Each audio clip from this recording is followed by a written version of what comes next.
This is a video tutorial for Nancy Faber's The Moons of Jupiter.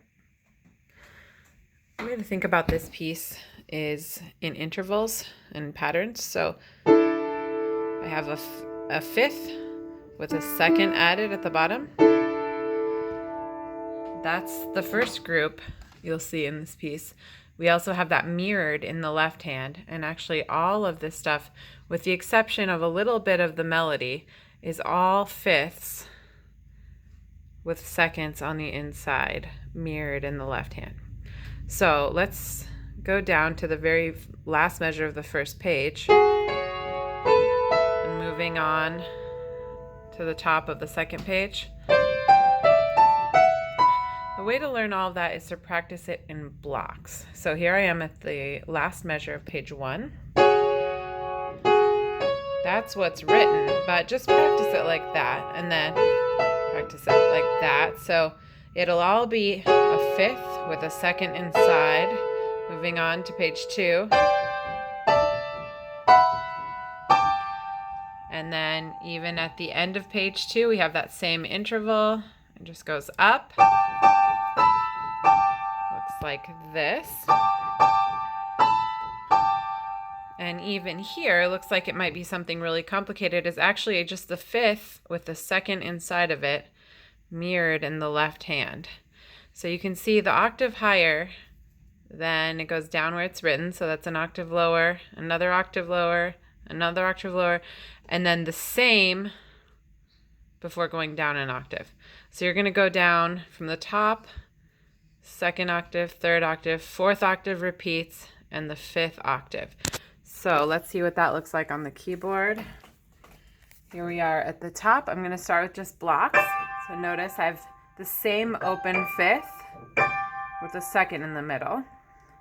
That goes down, second time, same notes each time, third time, fourth time, the fourth time it repeats, and then the fifth octave.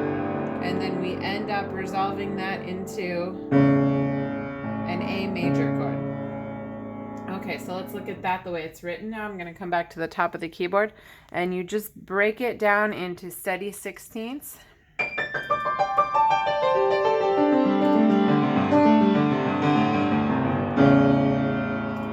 Watch one more time. One thing that makes that pattern easy is that when I'm done with the right hand, I can just come over the top of the left hand and take the outside notes from the left hand.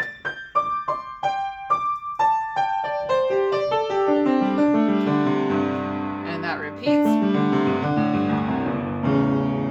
And then the way this piece ends is the same, so we'll continue with this pattern. The same notes as the beginning of the piece, like that. We're going to go back to that A major triad and measure 19. And then the right hand goes up an octave. Go back to it again. And then the last measure of the piece here in the music is actually the same notes that we have here.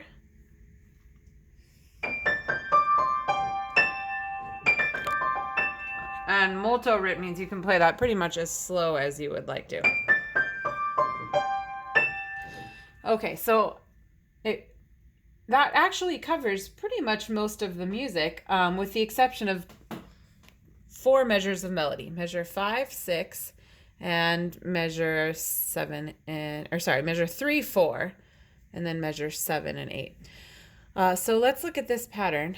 We have a third going up, and then the next third going down. Same thing happens there. And actually that happens over here too.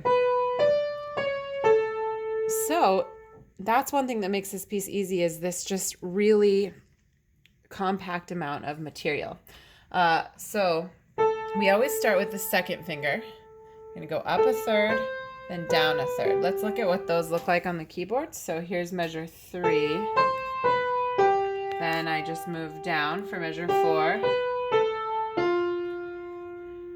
Then I'm going to skip over to measure 7. This is really the only thing that doesn't fit in with the rest of the motives or the little thematic material of the piece. So we have a fourth, And an ascending second looks like this on the keyboard. And then we return to that same motive, third down, or third up and third down. Okay, I'll play the whole piece for you now. There's obviously a lot more to it than just the notes, which is basically what I focused on. Listen for the pedal, listen for interesting dynamics and shading, where the left hand can always be softer than the right hand, except, gosh, only a couple of times where the left hand has a nice big low bass note. Most of the time the left hand is pretty subservient here. Okay, so the Moons of Jupiter. The whole first line has one long pedal. Then you start changing the pedal. Third up, third down. Just move that same motive down. And it says hushed. Just kind of background accompaniment. New melody. Melody always deep into the key. Strong right hand. And that same motive just keeps coming back. Now it's the same motive, but right hand moves up.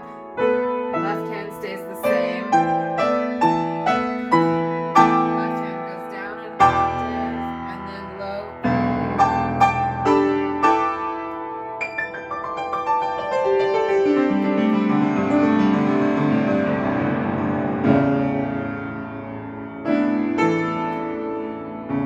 kind of fading off here. Notice mezzo piano, piano.